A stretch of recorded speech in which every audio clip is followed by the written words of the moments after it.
تمكنت مفارز للجيش الوطني الشعبي من توقيف 61 تاجر مخدرات وحجز 11 قنطار من الكيف المغربي، بالتزامن مع وضع حد لنشاط 10 داعمين للجماعات الإرهابية عبر الوطن. وجاء في الحصيلة العمليات للجيش الوطني الشعبي خلال الأسبوع الأخير أن مفارز مشتركة للجيش وبالتنسيق مع مختلف مصالح الأمن أوقفت 61 تاجر مخدرات، وأحبطت محاولات إدخال كميات ضخمة من المخدرات عبر الحدود مع المغرب تقدر ب11 قنطارا و4 كيلوغرامات من الكيف المعالج، فيما تم ضبط مسدس رشاش من نوع كلاشينكوف، أقراص مهلوسة و457 جراما من مادة الكوكايين. كما تمكنت وحدات الجيش الوطني من القضاء على 3 إرهابيين والقبض على آخرين في تيبازا والوادي، واسترجاع 4 أسلحة نارية وذخيرة، فيما سلم إرهابي نفسه للسلطات العسكرية بأضرار وبحوزته مسدس رشاش من نوع كلاشينكوف وكمية من الذخيرة.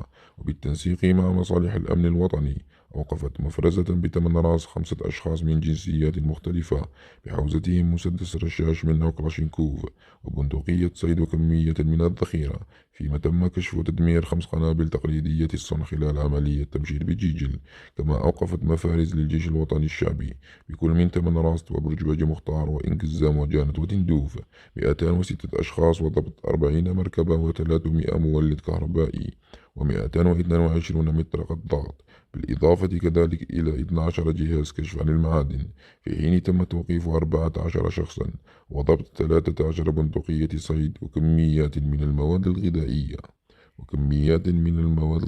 الموجهة للتهريب والمضاربة تقدر ب31 طنا و11 قنطارا من مادة التبغ و27 قنطارا من النفايات النحاسية خلال عمليات متفرقة عبر التراب الوطني. وأحبط حراس الحدود بالتنسيق مع مصالح الأمن الوطني محاولات تهريب كميات كبيرة من الوقود بكل من برج باجي مختار والوادي والتبسة وسوق هراس والطارق.